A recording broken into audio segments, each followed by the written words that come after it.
Đại thúc, yên tâm đi, ta ắt có thứ ta muốn.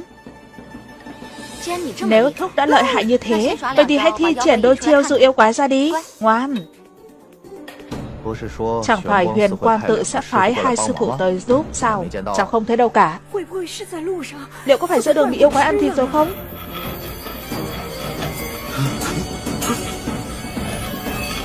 Có yêu quái.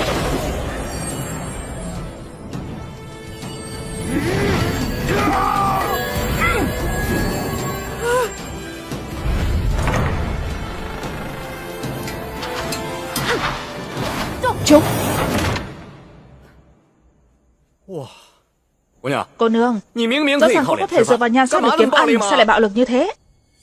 Yêu quái phương nào dám tới đây gây rối? Ta không phải yêu quái, ta là pháp sư được Huyền Quang tự cử đến bắt yêu ma. Là đại sư đến từ Huyền Quang tự sao? Là ta đây. Sư phụ ta nói chỗ không có yêu quái ăn thịt người, bảo ta đến xem sao. Chưa kịp thỉnh giáo quý tính đại danh của sư phụ đây. Có gì đâu. Hàng ma giới đặt cho ta ngoại hiệu gặp thần giết thần, gặp người giết người, người gặp người yêu, quỷ thấy quỷ lạy, đại pháp sư thần công cái thế, mộ dung chính anh là ta. Lợi hại thế, đã được chứng nhận chưa? Được rất nhiều chứng nhận rồi. Pháp hiệu của bần tăng là bất thông. Ngươi là hòa thượng, sao lại có tóc? Bần tăng bẩm sinh tóc cứng đến mức rìu đao cũng không thể chặt đứt được. Sư phụ từng 7 lần xuống tóc cho đệ tử, nhưng lần nào cũng thất bại. Nếu đây là ý trời, ta quyết định giữ lại mái tóc này.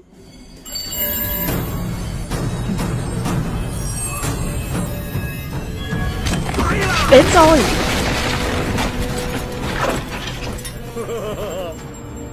Làm gì thế?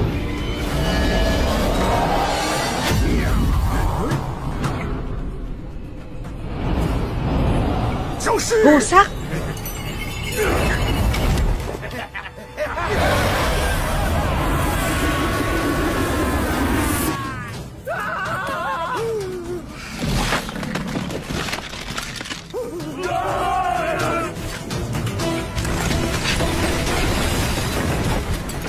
Đại sư, liệu chúng ta có chết không?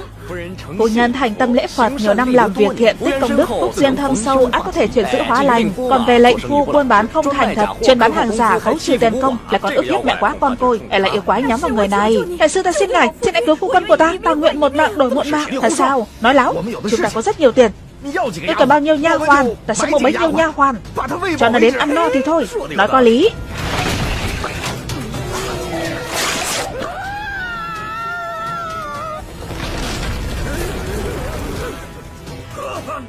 Yêu quái phương nào, mau chịu chết.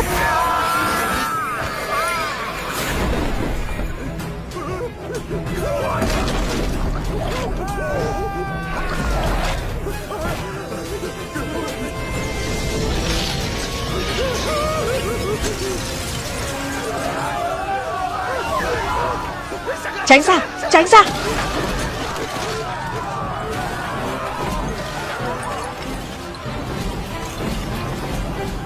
Tránh ra. Tránh ra.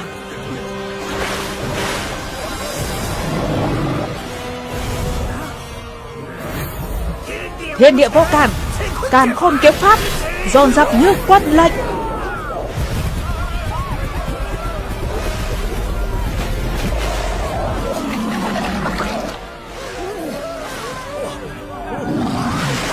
Tránh ra.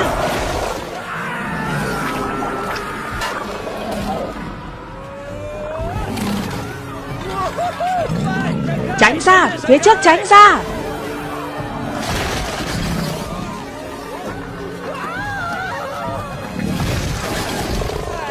Còn yêu quái này, người muốn ăn ta à? Ta nặn bi đất cho người ăn trước, người nếm xem có ngọt không nhé.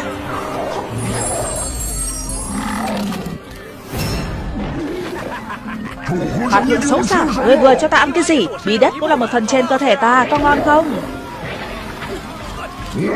Ta sẽ nuốt chửng ngươi. Kim Trụy đại vương, người ăn thịt vô số dân lành, quay đầu là bờ, ta không quay đầu thì sao?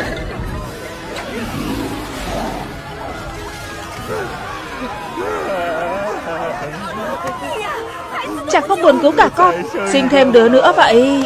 Vậy tiếp thì sao? Lấy thêm cô nữa.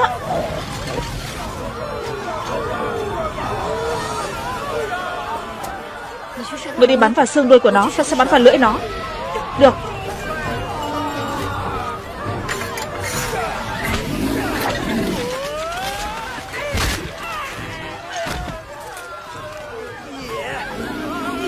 Đau thật, từ chối chở khách cũng phải đánh tiếng chứ.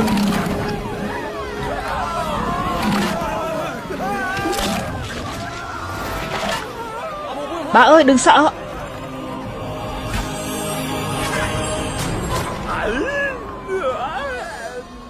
Vướng chân vướng tay.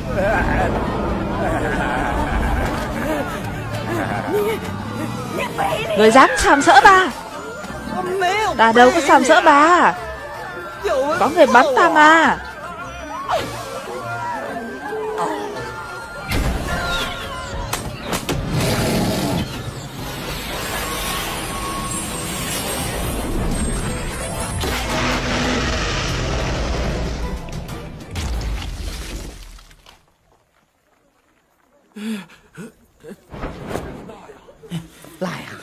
Cóc ghẻ mà đòi ăn thịt thiên nga, ta sẽ đánh chết ngươi.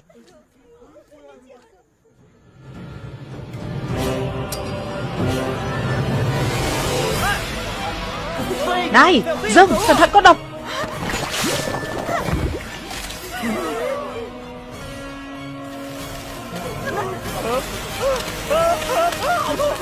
Đau quá. Phu nhân, đáng đời, nhưng mà cả thê tử.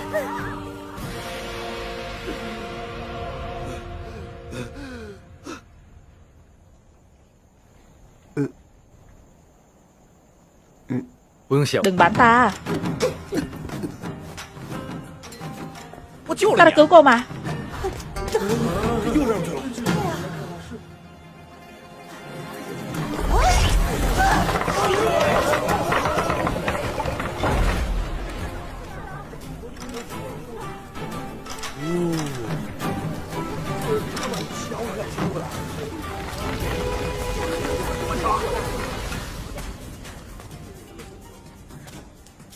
A Di Đà Phật.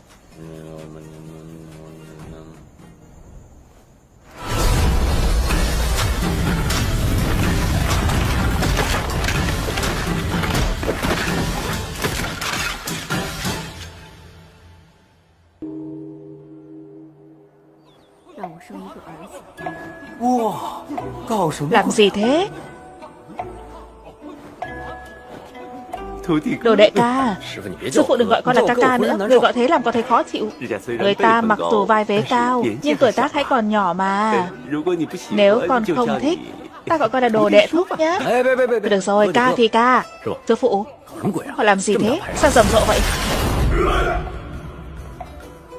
Sư bá của con nhận một mối làm ăn lớn. Hôm nay phu nhân của Chu tướng quân đến cầu tự. Ông ấy đang bày kim tất La Hán trận cầu phúc cho bà ấy. Thế thì tốn nhiều nước tắm rửa lắm.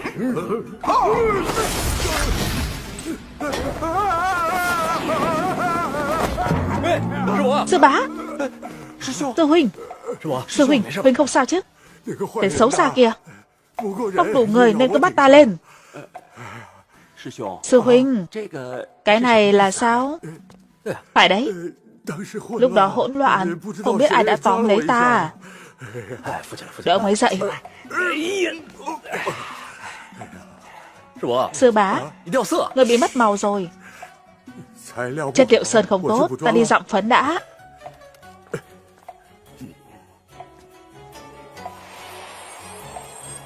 Tham tâm ma, nếu không ngồi vững địa vị chính thất, sinh một đứa con trai bụ bậc, cắt đứt ý định nạp thiếp của ông ta, còn lâu ta mới ngồi trong ngôi miếu nát này.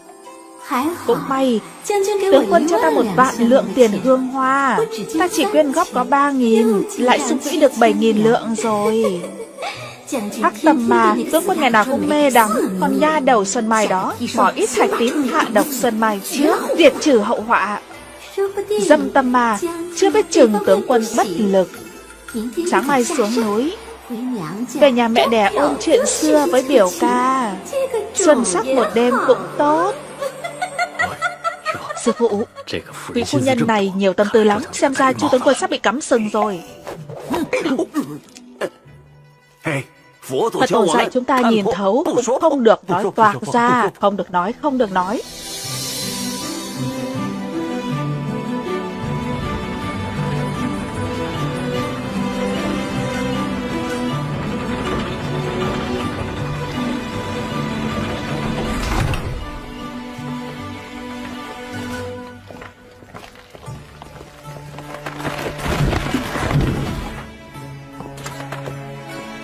Mỗi lần chuyển thế, ta đều dùng đủ mọi cách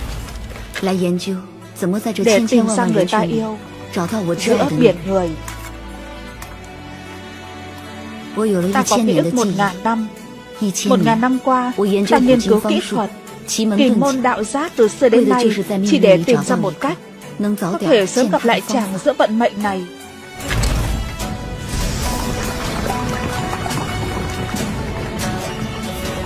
Dầu khóc có hiệu quả thật này. Tỷ tỷ, Hồi Thân Nghi có thể khởi động được rồi. Bây giờ chỉ còn thiếu đồng tử của Thiên Sơn lão yêu.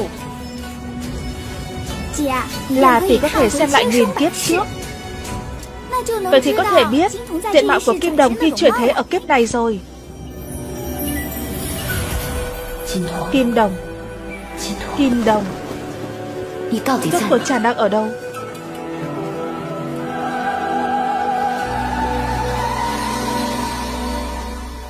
Tỷ tỷ, bà đang sắp chín rồi sao? Phải. Thế nên Hoàng mẫu nương nương mới bảo ta đến trông coi.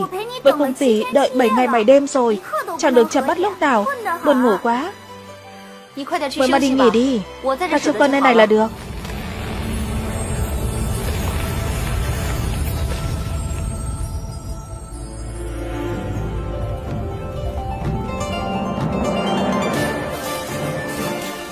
Ngọc Nhi, ta đến muộn rồi, nàng không trách ta chứ? Đừng giận.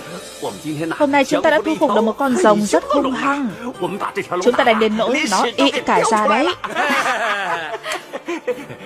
Mang đến chân Phật tổ xong là vội vàng đến đây ngay. Phục hổ, ta thấy huynh vừa đói vừa mệt, ta đưa huynh đi ăn trước gì nhé. Không mệt, ta không mệt mà. Ta bảo mệt là mệt, đi thôi. Mệt rồi, đi thôi. Ta không mệt thật mà.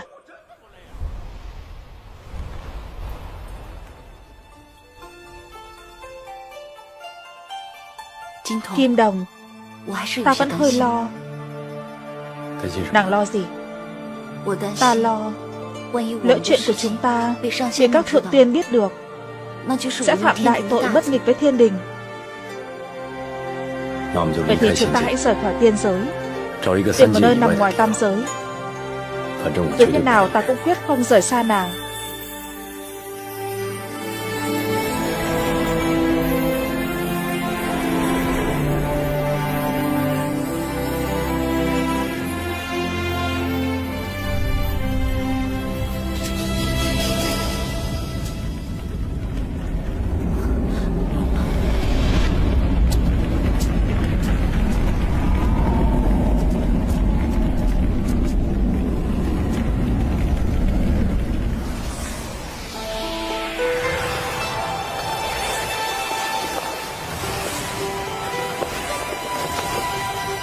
Đáng chết, 3000 năm rồi.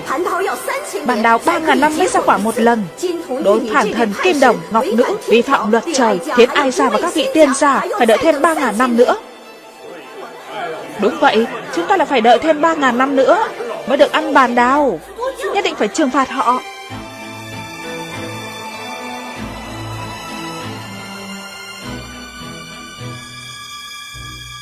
Hoàng mẫu, mặc dù Kim Đồng Ngọc Nữ có tội, nhưng về tình có thể tha thứ, mong người rộng lượng tha cho họ. Hai người này vi phạm luật trời, nếu không nghiêm trị, một khi đã mở ra tiền lệ thì đâu còn quy củ. Thế này đi, Hoàng mẫu, chi bằng phạt hai người họ xuống trần gian chịu khổ 100 năm. Người hãy nể mặt ta đi. Nói cho cùng, Kim Đồng cũng là đệ tử của ta. Ý ta đã quyết, không thể phạt nhẹ. Ý của Phật tổ là yêu hận cuồng si chỉ là hư vô, 100 năm 100 kiếp chỉ trong chớp mắt. Vì yêu mà sinh lo, vì yêu mà sinh sợ. Nếu rời xa tình yêu, vô lo vô nghĩ. Ta phạt Kim Đồng Ngọc Nữ xuống phàm trần luân hồi 100 kiếp, phải uống nước vong tình, vĩnh viễn không được gặp lại, lập tức thi hành.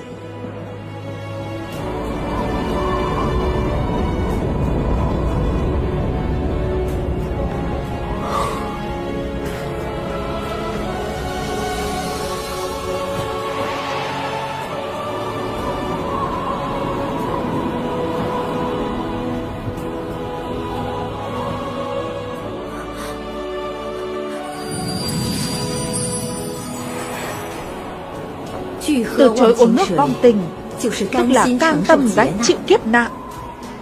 Thế là chúng sinh trần tục, vận mệnh vô thường, không thể tự mình làm chủ.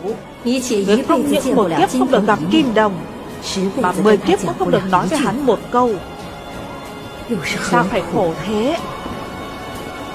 Thực ra ta có thể lựa chọn quên đi, nhưng ta lại không muốn quên.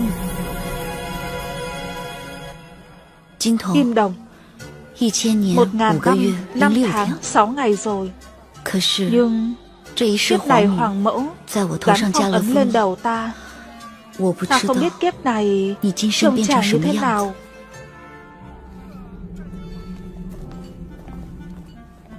前生 Kiếp trước 1000 次的 1000 回 lần 眸， ngoảnh lại 换来 mới 今 đổi 世 được một lần lướt 一次 qua 擦 ở 肩 kiếp。này.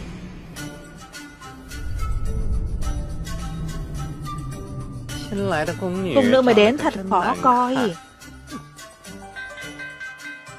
Tan học.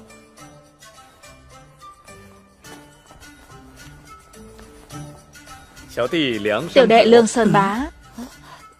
Tiểu đệ chúc anh đài. Chúc anh đài. Phải. Thảo nào ta thấy có duyên với huynh thế. Huynh cũng có cảm giác này sao? Vậy chúng ta ra ngoài chơi đi. Được.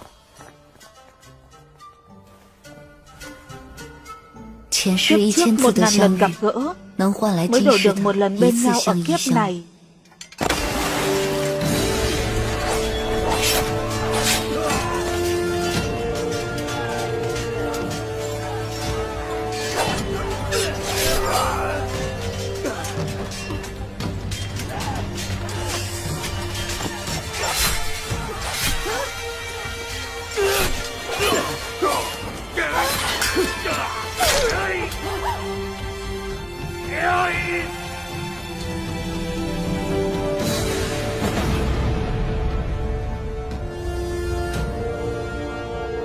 Ta đã tích cóp 1000 lần quen chàng.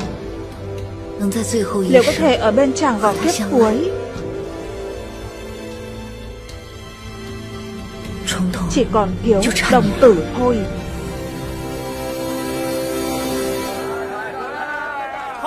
Tin tốt đây, tin tốt đây. Phú Xuân Lâu của chúng tôi mở cửa sớm hơn. Các cô nương lầu trên, lầu dưới giờ ngọ sẽ bắt đầu tiếp khách. Chúng tôi đặc biệt tiến cử Hoa Hoa cô nương. Hoa Hoa cô nương như đóa sen e ấp, hoa nhường nguyệt hẹn.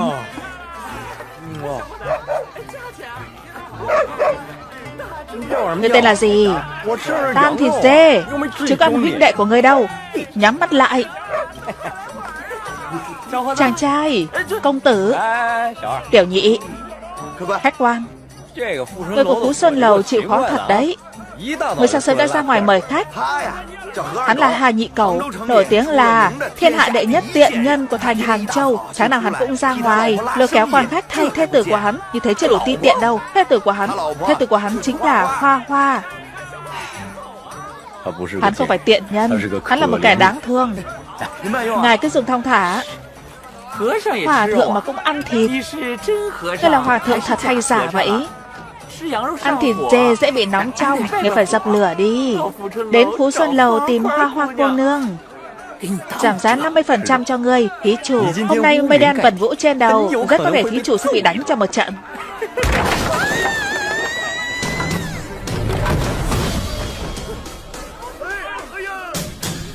Chết người rồi. Phu nhân, giá như thế mà ngươi cũng nhìn ra là thê tử của ngươi. Phú Xuân Lầu này chỉ có thê tử của ta là xấu thôi, xác suất bị đánh cũng lớn hơn người khác. Hoa Hoa, nàng không sao chứ? Đau quá. Không đau, không đau. Từ Bá Thiên lại đánh nàng đúng không? Đánh cô ta thì đã sao? Không chịu hầu hạ đại gia cho đàng hoàng, chính bà đại gia đẩy cô ta xuống đấy. Xin lỗi, xin lỗi. Lần sau ta sẽ bảo nàng ấy hầu hạ ngài cẩn thận. Cô ta là người lớn tuổi nhất, xấu nhất Phú Xuân Lầu. Ta thương tình cô ta không có một mối nào, chiếu cố cô ta một lần. Vâng vâng, không hầu hạ tử tế. Còn có lần sau à? Vậy phải làm sao mới khiến ngài vừa lòng? Lần sau ngài đến không thu tiền thì ngài có vui không? Đánh ngươi một trận là vui.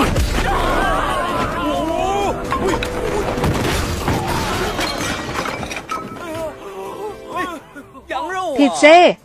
Đại sư, ngài đoán chuẩn thật. Nhị Cẩu. Hoa Hoa, Hoa Hoa, nàng không sao chứ? Hoa Hoa, nàng không sao chứ Hoa Hoa? Nhìn cái bộ dạng thảm hại của đôi cẩu nam nữ này thì ta vui rồi.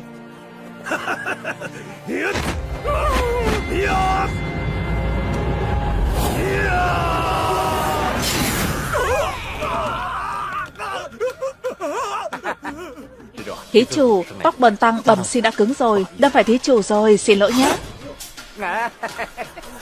Có hai con đủ để lấy mạng ngươi rồi.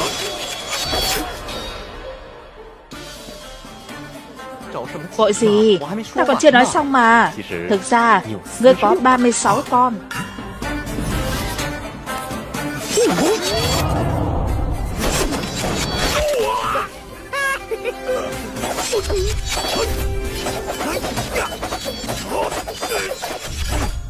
Vừa đủ 36.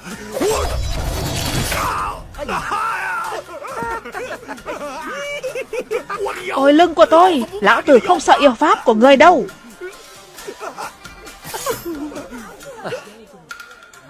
Chỗ ta còn hai con dao, một con biến ngươi thành thái giám, một con để lấy mạng ngươi.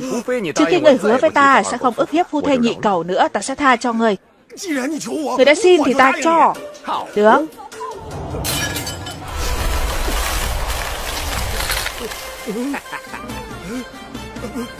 Hai con dao nữa đâu? Trên mông ngươi đấy.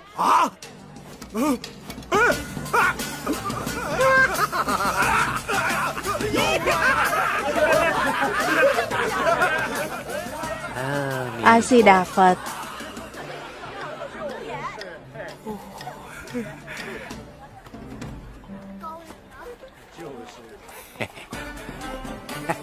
Đại sư, đa tạ đại sư thật lợi hại. Chỉ là nghiệt duyên kiếp trước, kiếp này trả mà thôi. Kiếp trước các người đã ức hiếp hắn, thế nên kiếp này mới bị ức hiếp. Mới biết kiếp trước thiện hay ác, phải xem kiếp này chịu tội hay hưởng phúc. Mới biết kiếp sau ra sao, phải xem kiếp này ăn ở thế nào. Nợ ta một nồi thịt dê đấy. Ta đi đây. Tại sao? Ai cần biết? Thế tử nàng có tiếp khách được nữa không? Cảnh cố vậy.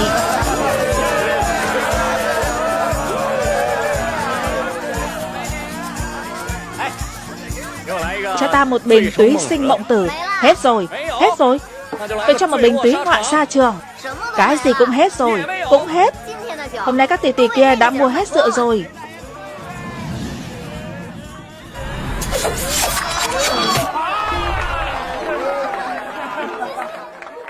Ngươi đi tỉ thí với cô ấy đi. Nếu thắng được cô ấy thì sẽ được uống rượu.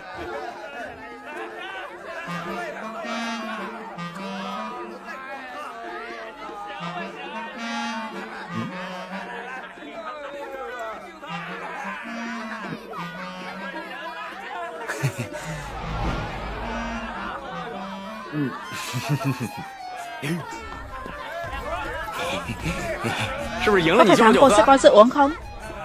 Phải, đưa đây.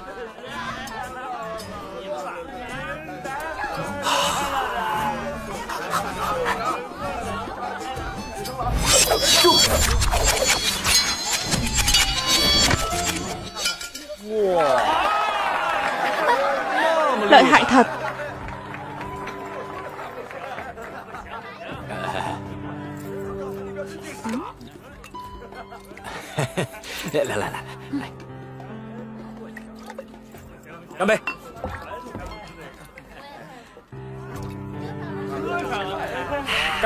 Cạn ly.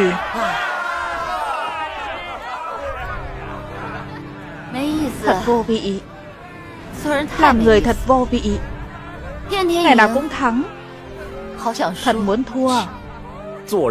Làm người vô vị thì có thể làm chó.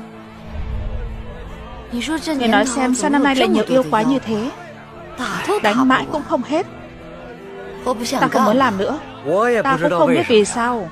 Sư phụ ta nói trên đời này có rất nhiều yêu quái. Vừa hay ta lại biết đánh yêu quái, thì sao lại không đánh? Làm nghề này mấy năm rồi. Ta sao? 7-8 năm rồi, còn non lắm. Nói ngươi nghe nhé. Ta làm nghề này thì vì muốn tìm một người Kết quả ta sắp mệt muốn chết rồi, mà vẫn chưa tìm thấy bóng dáng người đó. Không lẽ không muốn tìm ma? Ma mới không có bóng. Sớm biết thế này, năm đó ta đã uống nước vong tình. Nước vong tình. Của trước thời theo đuổi mộng tưởng, chỉ muốn cất cánh bay về phía trước, đi khắp trăm sông nghìn núi, cuối cùng vẫn lẻ loi một mình. Cho ta một chén nước vong tình, đổi lại một đêm, đổi cái con khỉ. Ta mày sắp chết rồi, chẳng biết không?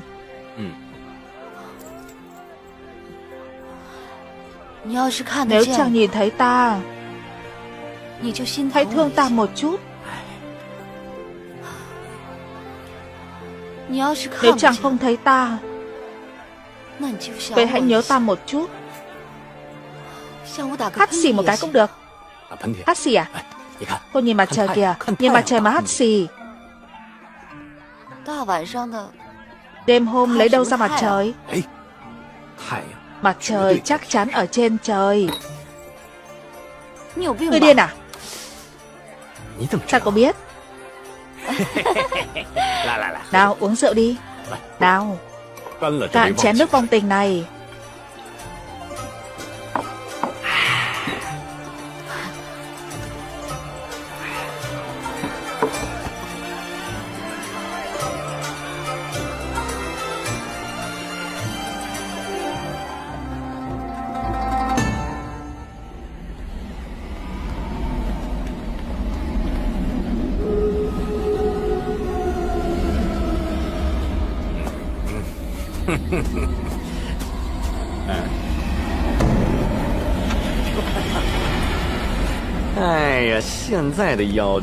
Yêu tinh bây giờ càng ngày càng đẹp, càng ngày càng phô trương.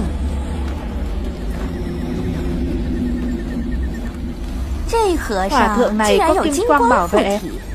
Không ngờ nơi hoang vu hẻo lánh này lại có người có tu vi cao thâm như thế.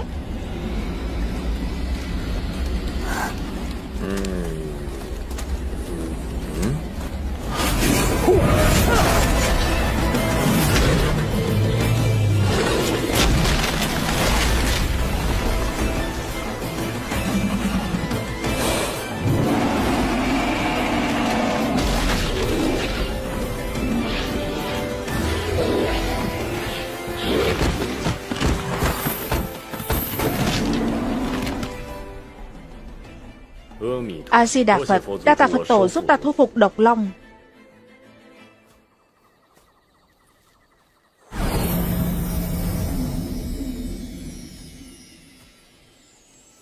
Cha ngươi là độc long, tội nghiệp chồng chất, phải tu hành nghìn năm dưới chân Phật tổ.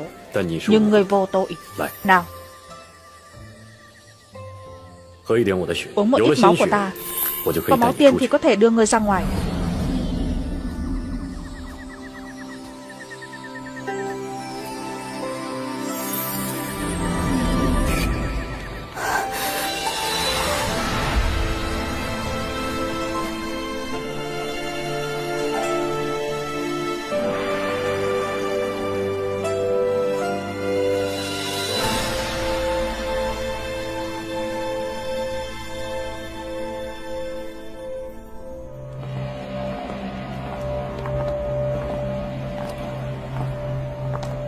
Hổ nhi, mị nhi, sát sát, thỉnh an phụ thân.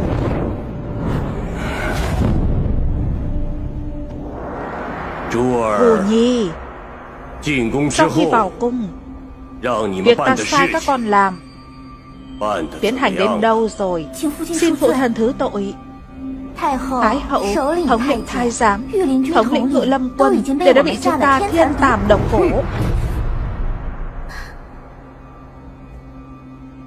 Vậy Hoàng thượng thì sao? Sau khi vào cung, con và Mỹ Nhi được Hoàng thượng yêu thích vô cùng. Nhưng chúng con chỉ có thể tiếp cận thân xác của Hoàng đế, không thể lấy được chân nguyên của hắn. Mỗi lần chúng con muốn nhả độc long châu vào miệng hoàng đế, trên người hắn lại phát ra hàng vạn luồng sáng, đánh bật chúng con ra xa.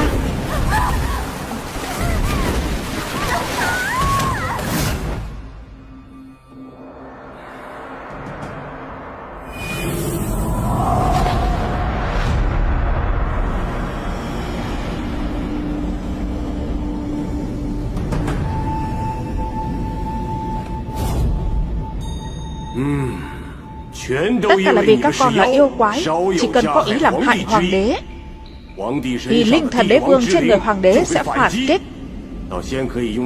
Có thể dùng nhiếp hồn đan khống chế hắn trước. Khi ấy hắn sẽ biến thành một cái xác. Tiếp đó nguyên thần của ta sẽ xâm nhập. Tới lúc đó cả nhân gian này sẽ nằm trong tay chúng ta. Vậy có cách nào không kinh động đến linh thần của đế vương không? Trừ phi tìm được người có linh lực ra tay với hắn.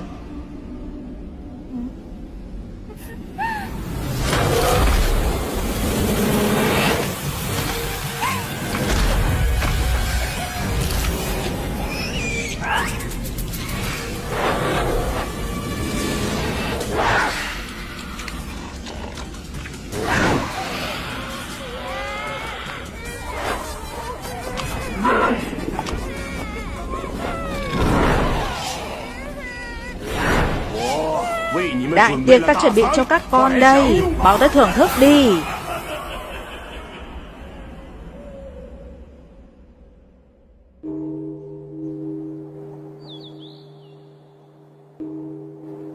Thì xuống tất cả 98 lần đều không thành, 99 lần cũng không được, thì tức là trời xanh không có mắt.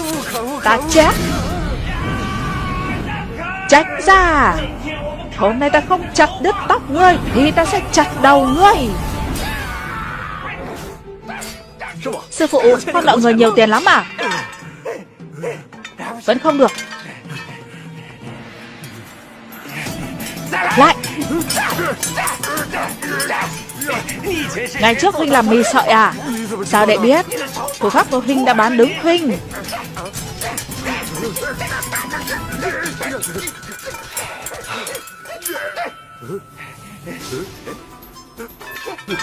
Cả đời con chưa từng hại ai, tại sao lại rơi vào tình cảnh này? Tiểu tử này từ nhỏ đã diệt yêu trừ ma, không thầy vẫn tự học thành tài. Ta tưởng ông trời chiếu cố, nhưng nó lại chả nhớ được gì về kiếp trước. Nếu không bổ cái đầu này ra, hấp thụ tinh hoa nhật nguyệt, thì nó chỉ có 1/10 cơ hội thành công thôi. Ta biết rồi. Liệu có phải hắn đã đắc tội với vị Bồ Tát nào đó không? Có khả năng lắm. Đi. Hai vị Bồ Tát mất thông kiếp trước có đắc tội với hai vị không? Nếu tiểu tăng có đắc tội với các vị thì xin hãy nhận của ta một lạy.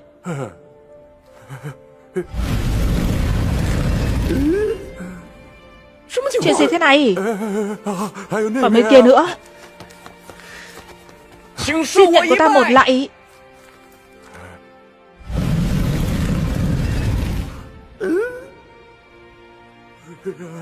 Giờ ta ra ngoài thất thực, chả ai tin ta là hòa thượng. Và ai không muốn làm hòa thượng chọc đầu trước? Vì sao không chịu cho ta cơ hội?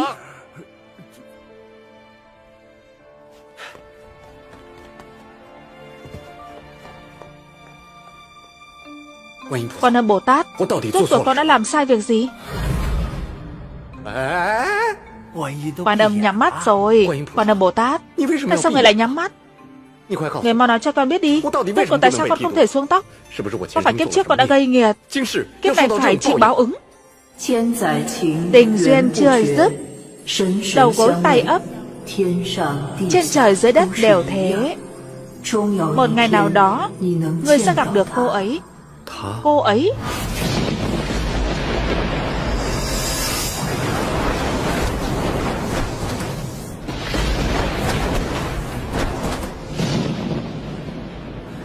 cô ấy là ai? Cô ấy là người trong mộng của con sao? Mà nói cho con biết đi.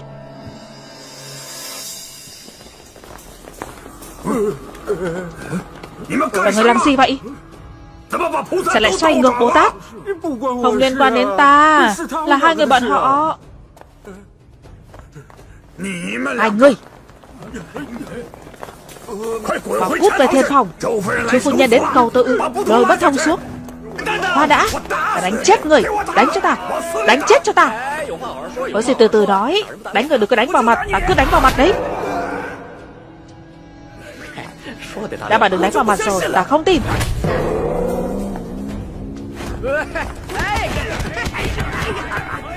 Nguyên Năng, sao còn chưa chuẩn bị xong? Ông nói giờ này là giờ lành mà. Trong chùa cái đệ tử điên muốn làm phản. Hòa thượng điên. Trương Long Triệu Hổ có, hạ hắn cho ta. Rõ. Hiểu lầm rồi, hiểu lầm rồi.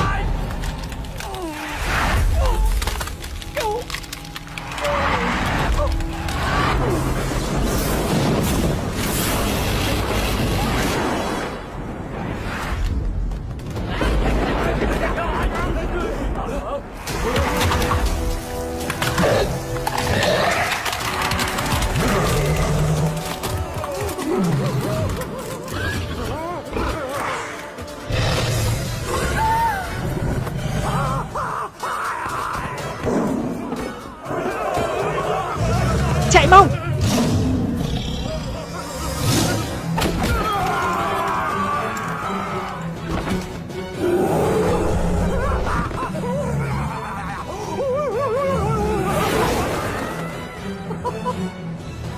Sư phụ, người biến thành yêu quái rồi. Ta không phải yêu quái. Ta là huynh đệ phục hổ của huynh. Huynh là Giáng Long La Hán. Giáng Long La Hán. Kiếp này ta dẫn dắt huynh hạ phàm.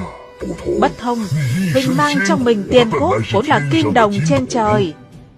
Nếu không phải Hoàng Mẫu nương nương gây khó dễ thì ta đã đưa huynh đi gặp Ngọc Nữ từ lâu rồi. Ngọc Nữ, huynh tự xem đi.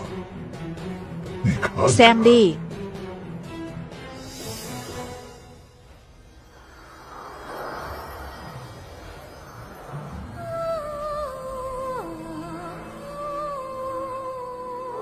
Bản đạo 3.000 năm mới ra quả một lần. Đôi phản thần Kim Đồng Ngọc Nữ làm trái luật trời. Ta phạt Kim Đồng Ngọc Nữ xuống trần gian, luân hồi trăm kiếp, phải uống nước vong tình, vĩnh viễn không được gặp nhau. Lập tức thi hành.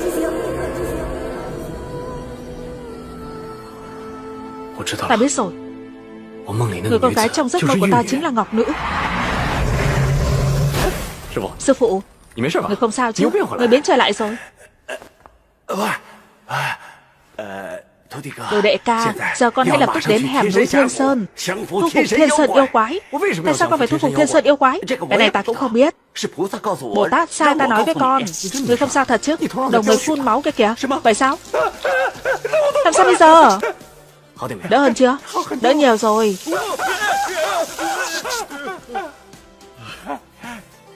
Không sao rồi.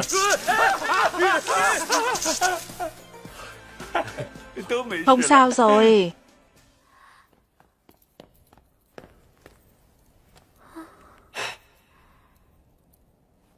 Phu nhân, bà lòng mang đố kỵ, dâm ô, tham lam, độc ác sẽ không có phúc. Bà đến chùa cầu tự, Hồ Trường Thanh Thế, khẩu Phật tâm xà, Bồ Tát sẽ không giúp bà. Ở hiền mới gặp lành. Mong phu nhân buông bỏ ý nghĩ đen tối, đừng vì dục vọng của bản thân mà làm hại mạng người. Cáo từ.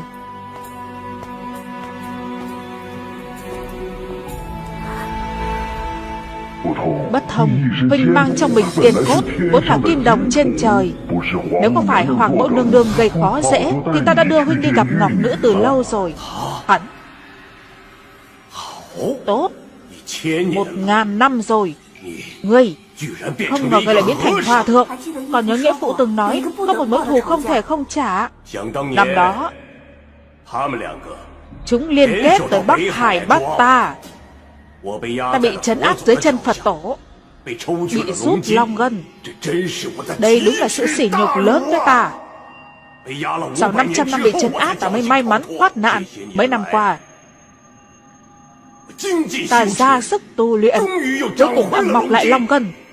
Còn tới kim đồng này lại vì vi phạm luật trời mà bị đày xuống trần gian. Giờ hắn là thân phàm, Đây là thời cơ tốt để ta báo thù. Nghĩa phụ, chúng con sẽ nhanh chóng đi bắt hắn. Không. Vi phu muốn các con tìm ra nữ tử mà hắn yêu, Ngọc Nữ. Ý của nghĩa phụ là muốn dùng người phụ nữ này để đối phó với hoàng thượng. Đúng vậy. Mỹ nữ đâu? Món ngon đâu? Không ngờ độc cô vô bại ta là đệ nhất hào môn Ba Tư, phu quân quốc dân, trời sinh phong lưu, lại rơi vào cảnh ăn chuối thế này.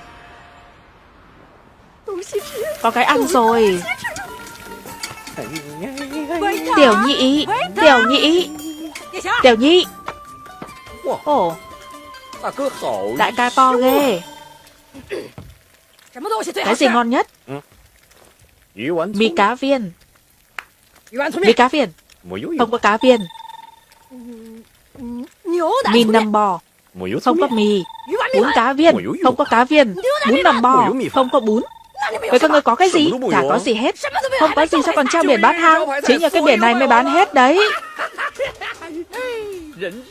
Đời người cứ còn sống như chiếc bánh nướng, có thăng trầm, có chìm nổi.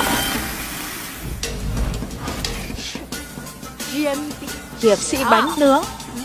Không. Làm gì thế?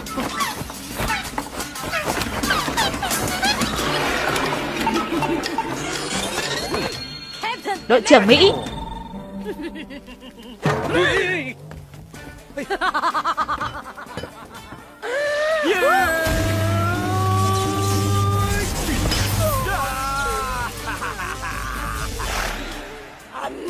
Ta rất tức giận.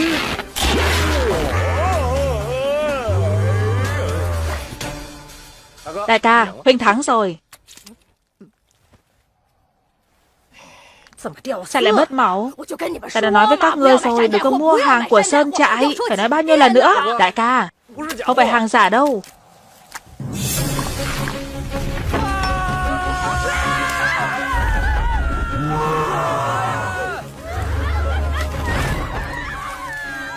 Chạy mau.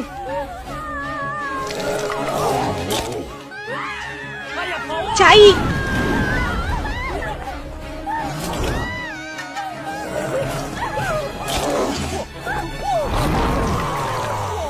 Yêu quái gì thế? Xấu quá đi mất. Trông con yêu quái này quen lắm. Có hơi giống con mắt của Ha Lâm.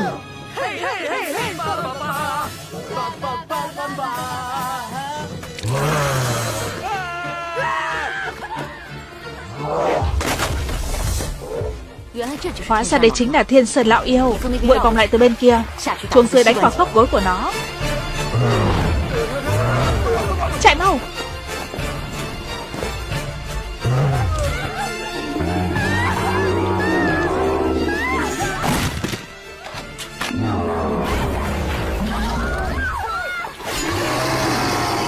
Cẩn thận.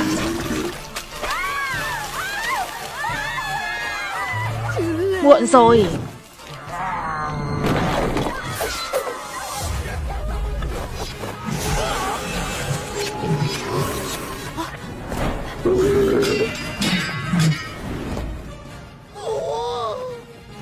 Đừng làm mắt nó bị thương. Cô gái chính nghĩa, đúng kiểu ta thích.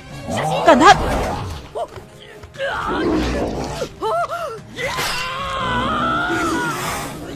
Yêu quái chết tiệt, không đánh răng. Tấn công đầu hướng yêu quái.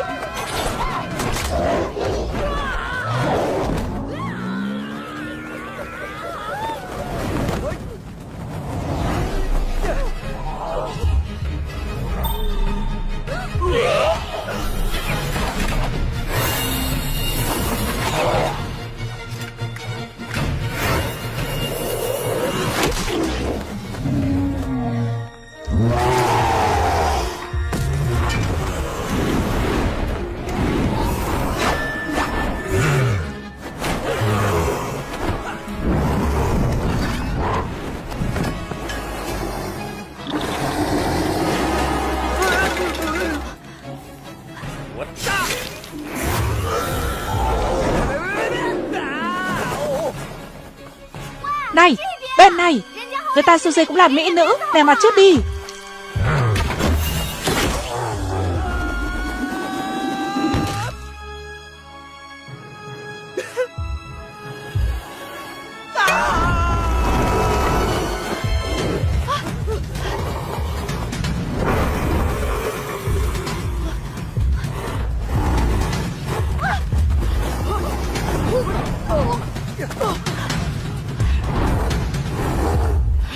Không được, dạ yêu quái quá cứng, cung tên không bắn nổi.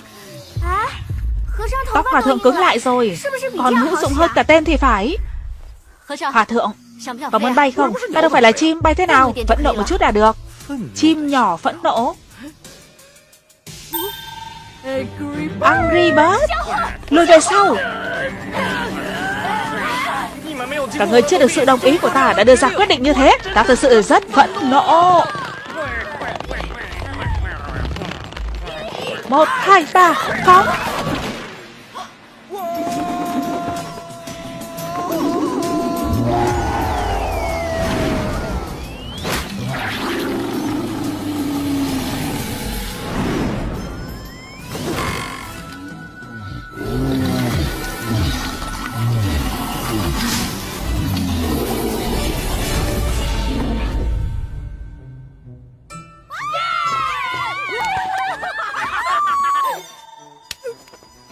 Tiểu Ngư, đi.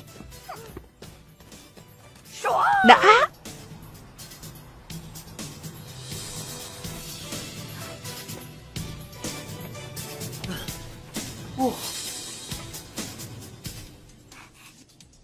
Tỷ tỷ, cuối cùng đã tìm thấy con mắt tỷ cần rồi.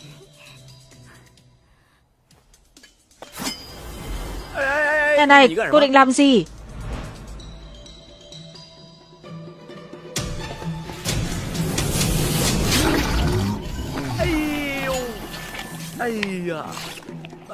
Mắt bị móc rồi.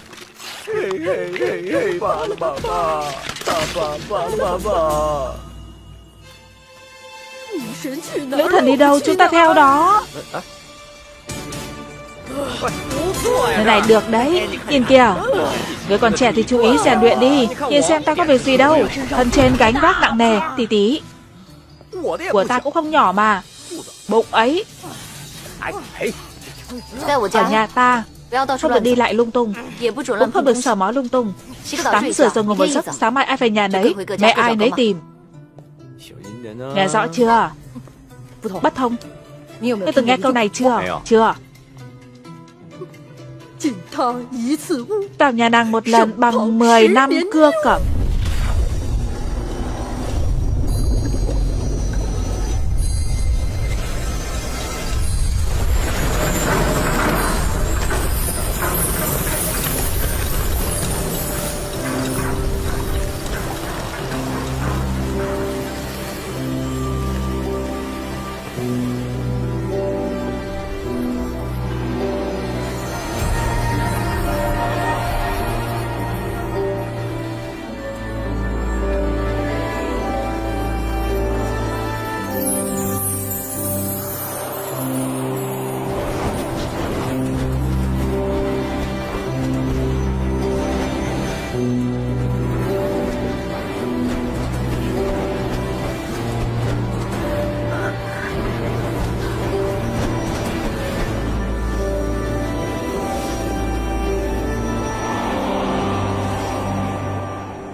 Từ chối uống nước vong tình, tức là can tâm gánh chịu kiếp nạn.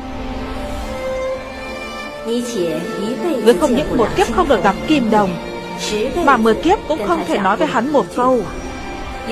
Sao phải khổ thế?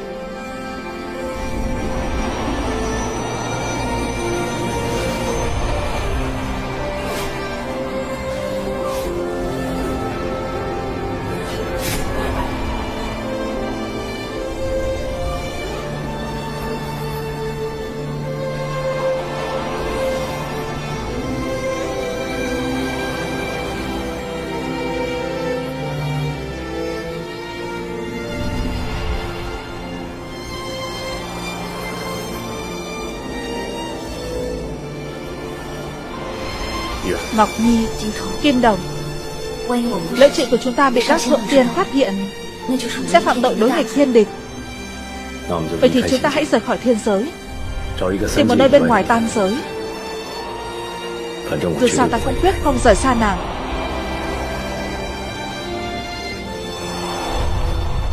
Bất Thông, huynh mang trong mình tiên cốt, vốn là kim đồng trên trời. Nếu không phải Hoàng mẫu nương nương gây khó dễ, thì ta đã đưa huynh đi gặp ngọc nữ từ lâu rồi. Ta phạt ngọc nữ, kim đồng xuống trần gian, luân hồi trăm kiếp, phải uống nước vong tình, vĩnh viễn không được gặp lại.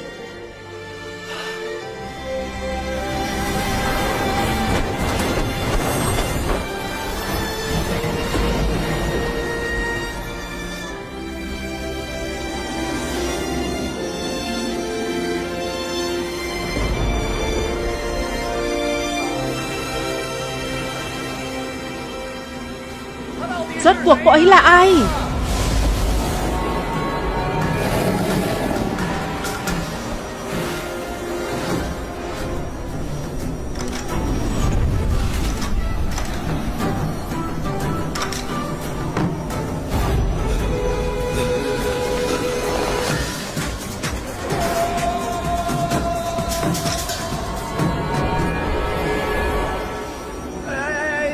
Làm gì thế? Theo nghề này mấy năm rồi? Ta sao?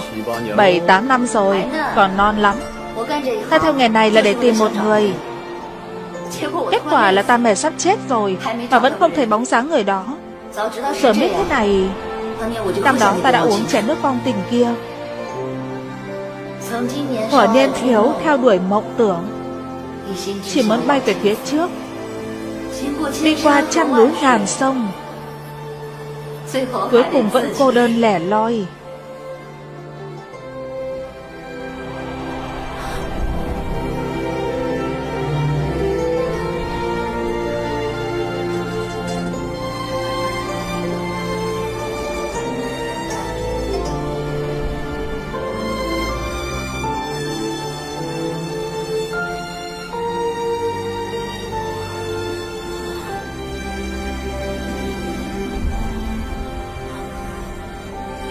Kim đồng,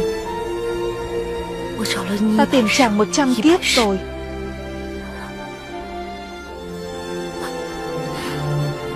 Hôm nay cuối cùng ta cũng đã biết được diện mạo của chàng.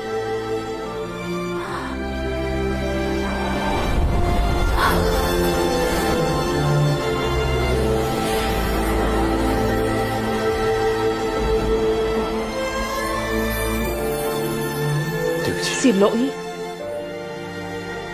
đã khiến nàng phải tìm ta lâu như thế. Sớm biết thế này, lúc chưa có chết ta cũng sẽ không uống chén nước vong tình đó.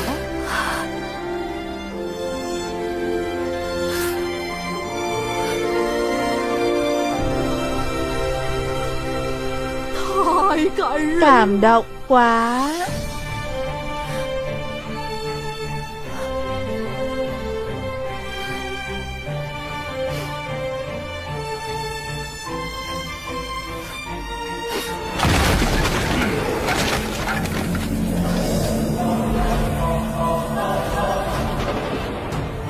Người là ai?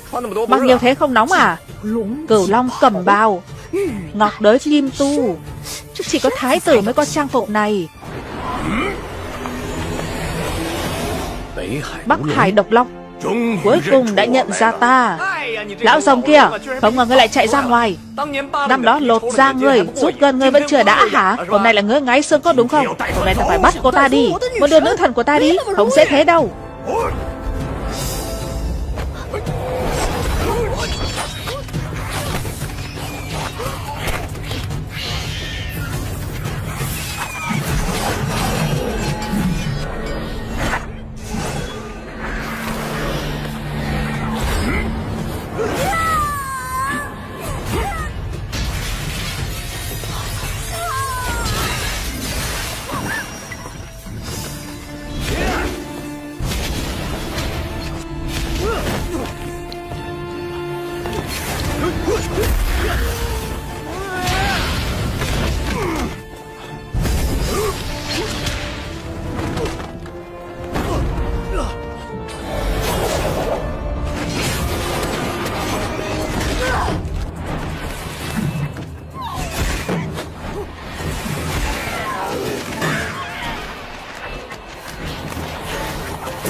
Muốn chạy à? Cửu chỉ liên hoàn kiếm.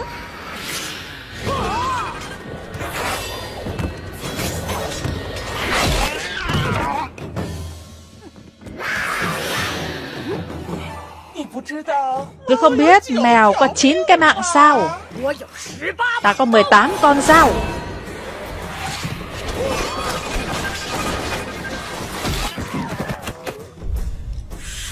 Giết con gái ta.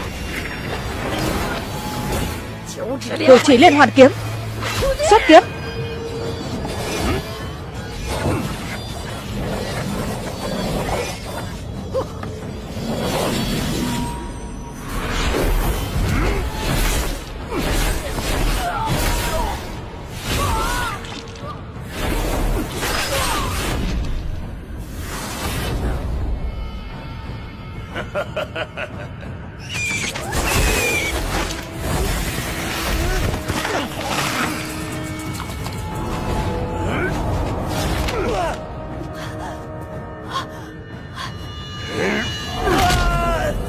Đừng!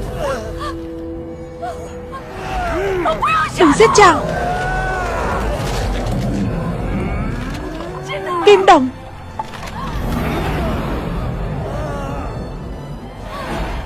Hôm nay ta có thể không giết hắn, nhưng cần cô làm cho ta một việc. Người nói gì ta cũng chấp nhận. Vậy hãy ăn con thiên tàm này đi.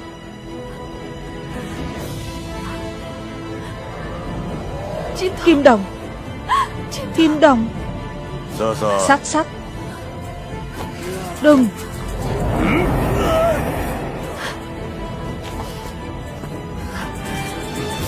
Đừng! Đừng!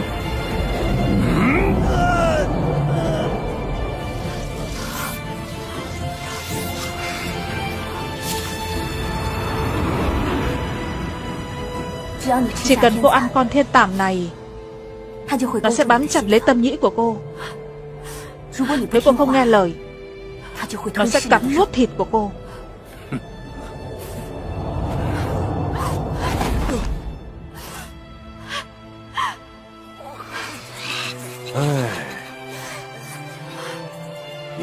Cô mà ngoan ngoãn nghe lời, sao ta nỡ làm những việc này? Phụ thân, mọi người rời khỏi đây trước đi, con sẽ thu dọn hậu quả. Được. Hồ Nhi. Kim đồng!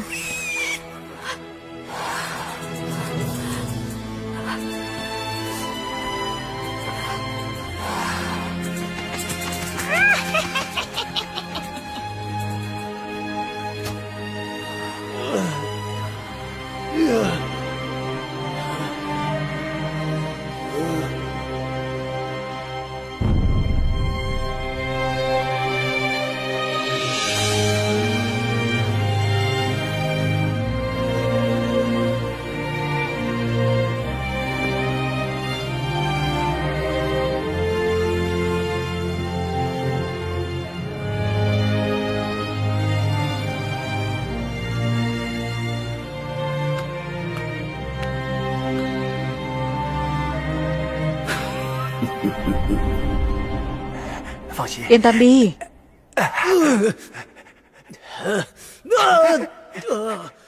Không sao. Ta đi thay nước, sẽ về ngay thôi. Không sao đâu.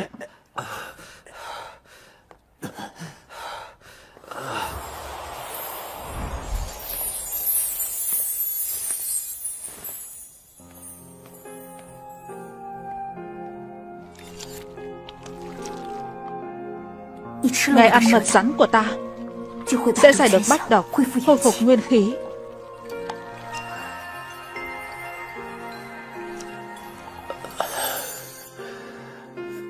Thanh Thanh đâu? Thanh Thanh hiện giờ đang ở trong hoàng cung. Quốc trưởng muốn thay thế hoàng đế, nên mới cần Thanh Thanh hút chân nguyên của hoàng đế. Ông ta ép Thanh Thanh nuốt thiên tàm.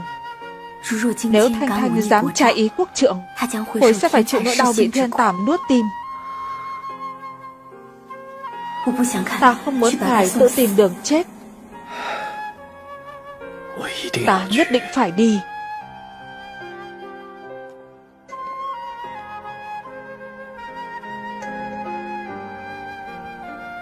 Giáng Long.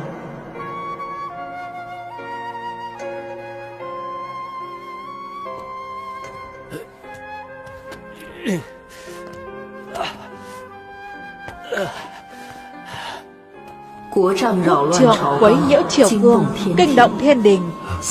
Giờ Ngọc Đế khai ân, chỉ cần ngươi lấy được 3 vật sau, thiên đình sẽ khoan hồng, khôi phục pháp lực cho ngươi. Đừng đánh mất lòng tin. Chỉ cần khôi phục thần lực, ngươi sẽ khôi phục được độc long. Là 3 vật gì? Nước mắt của kẻ ác, tôn nghiêm của tiện nhân, một hơi thở của tình nhân. 3 thứ này hợp lại có thể khơi thông thiên linh cái của ngươi, đạt đến tinh hoa nhật nguyệt, khôi phục thần lực. Nước mắt của kẻ ác, tôn nghiêm của tiện nhân, một hơi thở của tình nhân. Nhưng phải nhớ, chuyện này chỉ có bản thân ngươi làm mới hiệu nghiệm. Ở đây đúng là phiền phức. Ngươi có được giọng nói thần bí.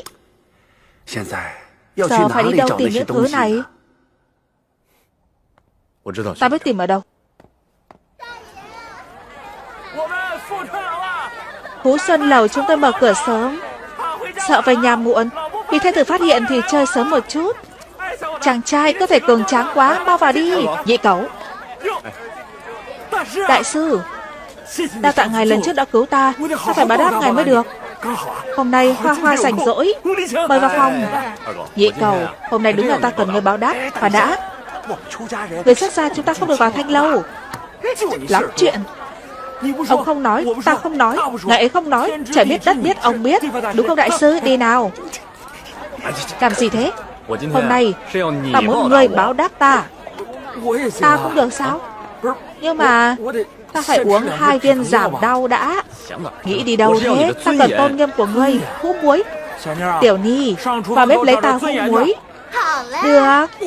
Không phải, ta cần tôn nghiêm của ngươi. Ta không có tôn nghiêm. Tôn nghiêm là cái gì? Tôn nghiêm tức là khiến người khác phải tôn trọng ngươi. Bản thân tôn trọng mình, cố ích thôi. Ngài có thể cười ta, chửi ta, không để ý tới ta, nhưng ta phải kiếm được tiền. Cả nhà ta phải có miếng ăn. Cha. Tiểu cẩu. Đây, đại sư. Đại sư, người như chúng ta có tôn nghiêm cũng vô dụng. Ta để dành cho tiểu cẩu 30 lượng bạc, cho nó đi học. Nhưng có nói gì ông đồ cũng không chịu nhận. Nó xuất thân hạ đẳng. Mẹ là kỹ nữ, cha cũng là kỹ nữ. Thế nên nhị cẩu, tôi phải tìm lại tôn nghiêm của mình. Nếu không sau này tiểu cẩu phải làm thế nào? Lẽ nào cả đời ở đấy? Vậy thì đi đâu tìm tôn nghiêm? Không cần đi đâu hết. Bá ca đến rồi à? Bá ca vừa hay Hoa Hoa có thời gian để nàng ấy hầu hạ ngài nhé.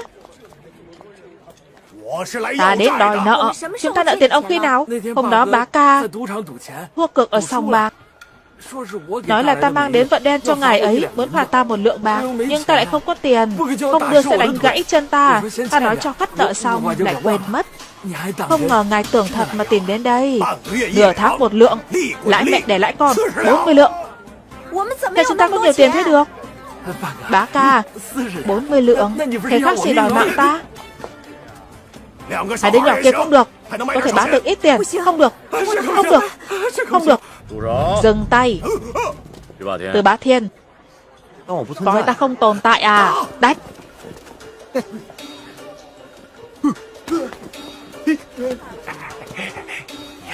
Huỳnh vẫn chưa hồi phục. Đến đây.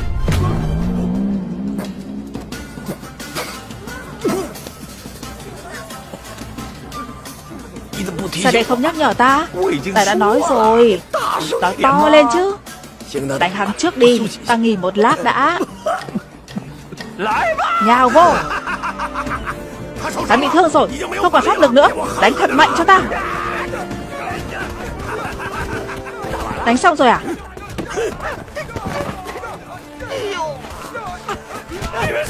Các người ta đánh người hay đòi nợ vậy? Đừng đánh nữa. Dừng tay. Đừng đánh nữa. Ta phải móc mắt ngươi để xem sau này ngươi có dám trợn mắt với bản đại gia không. Đừng!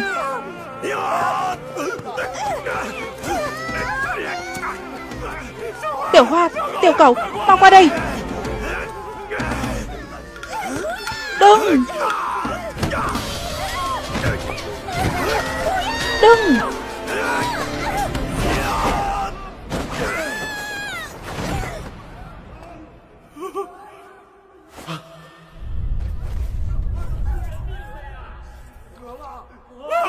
Hoa Hoa! Hoa Hoa! Hoa Hoa! Từ Bá Thiên!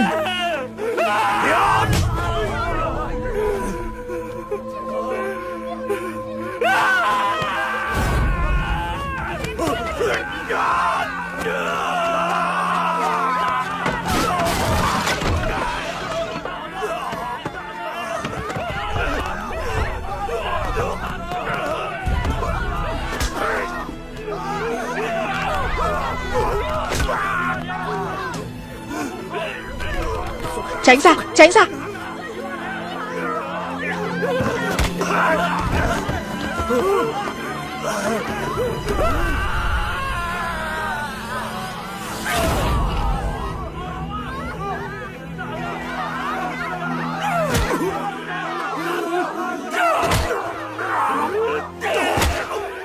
Đừng đánh nữa, đừng đánh nữa.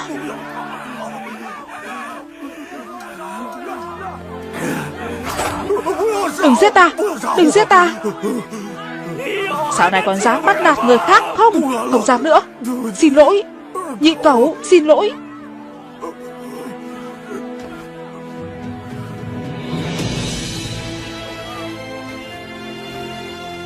Đại sư, ta tìm lại tôn nghiêm rồi. Tôn nghiêm của tiện nhân. Tốt.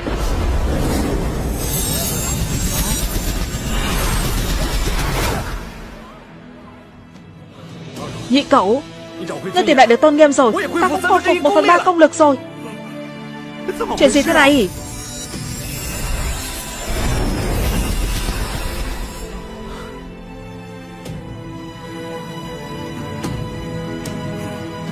Hoa Hoa!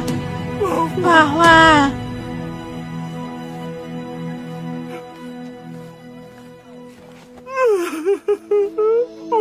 Hoa Hoa! Kiếp này ta không cho nàng được sống sung sướng. Kiếp sau nhất định ta sẽ bù đắp cho nàng. Hoa Hoa!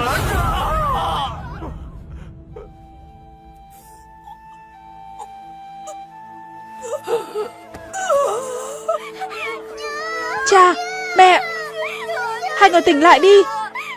Tỉnh lại đi. Mẹ, cha.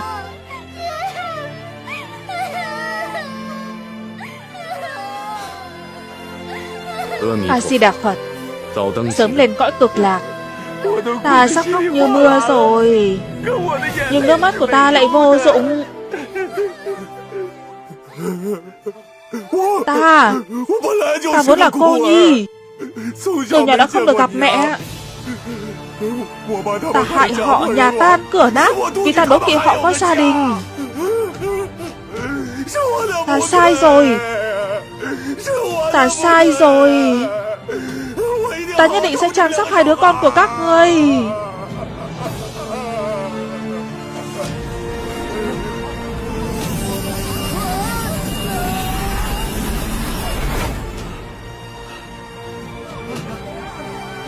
Nước mắt của kẻ ác.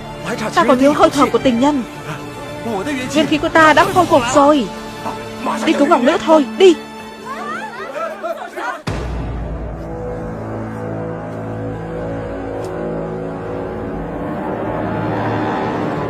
Hoàng thượng.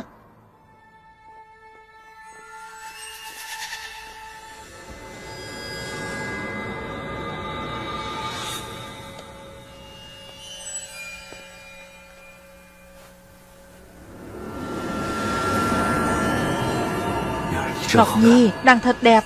Một nữ tử có thể khiến hoàng thượng si mê như thế. Đúng là hiếm có. Ngọc Nhi ngượng. Xin hoàng thượng nhắm mắt lại.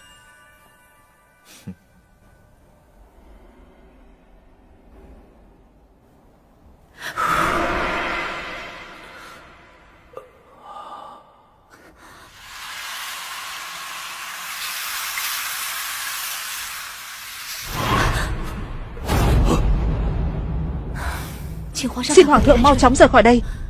Quốc trượng có ý muốn giết vua Đoạt Vị, chính hắn uy hiếp ta, dù hoàng thượng nuốt độc Long Châu.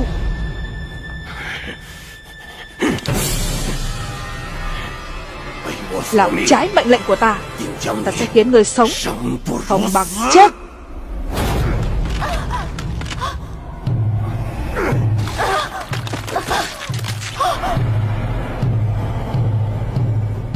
Ngọc Nhi.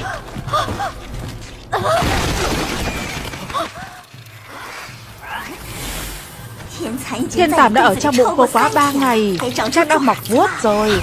Có thích khách, hộ giá, hộ giá.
Con nhện to quá.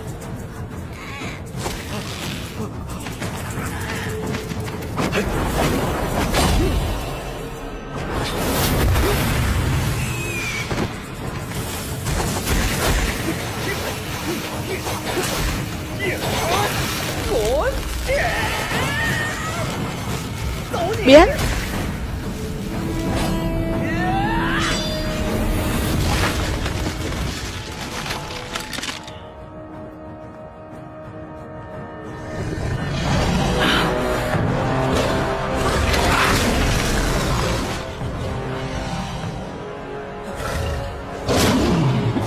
Lão hổ chết tiệt, hóa ra là ngươi.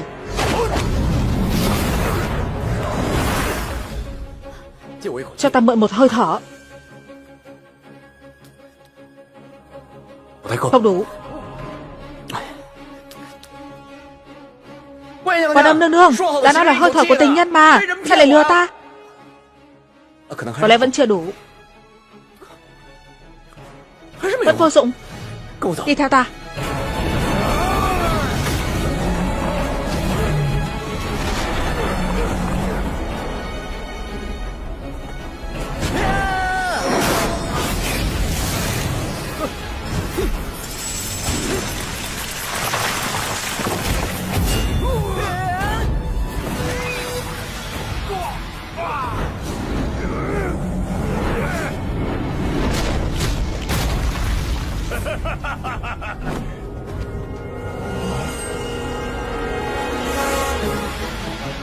Để xem ngươi còn mấy roi.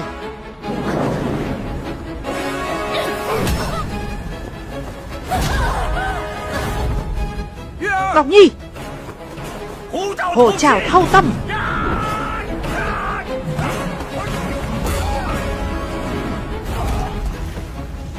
Dựa vào ngươi mà cũng đòi lấy tim ta. Ta không moi được tim ngươi, nhưng ta moi được hận của ngươi. Hận của ta.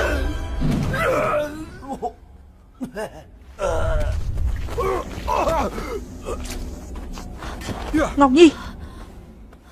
Ngọc Nhi. Mau, con gái ngoan, mau đưa mật rắn của con cho vi phu, để ta khôi phục công lực. Phụ thân, mật rắn của con đã cho ngài ấy rồi.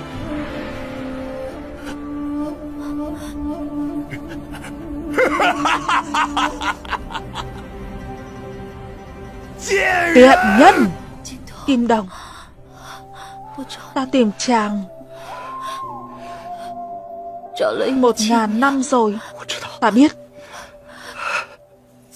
Mặc dù ta chỉ được nằm trong lòng chàng, nhưng ta đã mãn nguyện rồi. Nếu còn có kiếp sau, ta sẽ đến tìm chàng. Chàng phải nhận ra ta. Ngọc Nhi, Ngọc Nhi.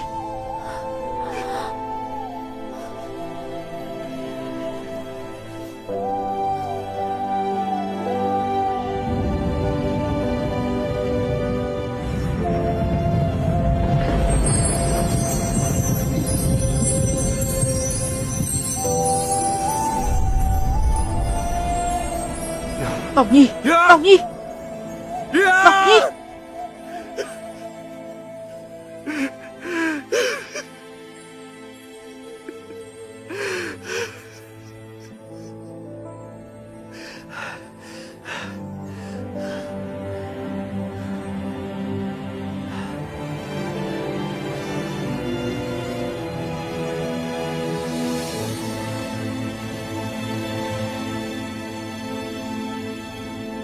Hóa ra một hơi thở của tình nhân là hơi thở cuối cùng của người thương.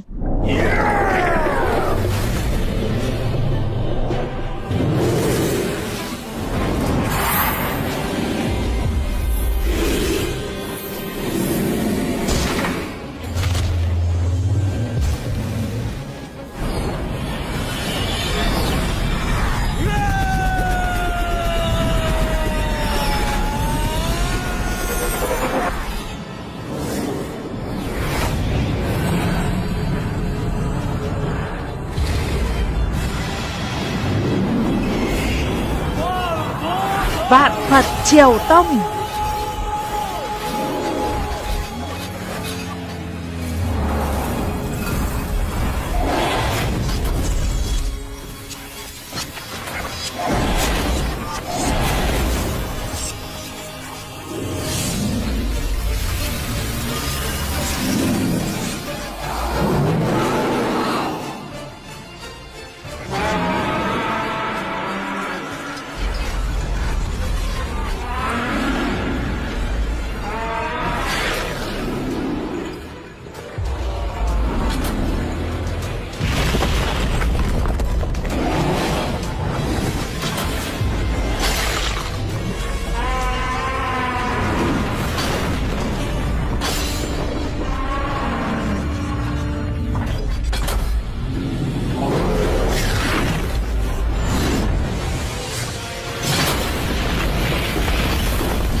Kim Đồng, đừng đau lòng.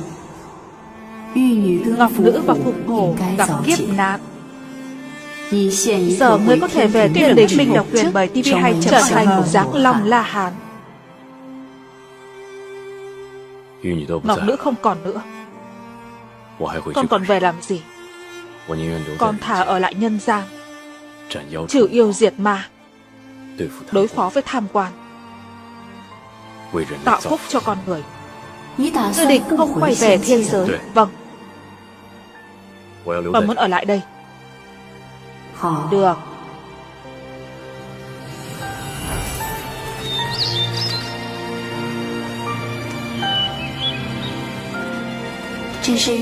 Đây là mảnh hồn phách còn lại của Ngọc Nữ. Ta biến nó thành chim nhỏ bầu bạn với người mãi mãi.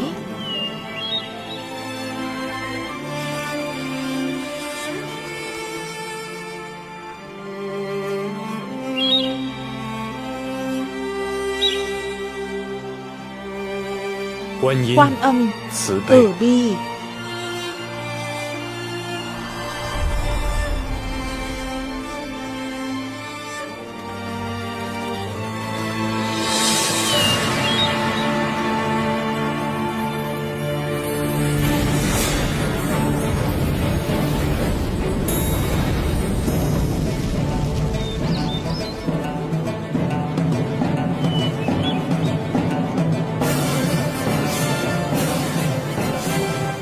Sau này bất thông ở lại chốn hồng trần, hành hiệp trượng nghĩa, cứu người cứu khổ.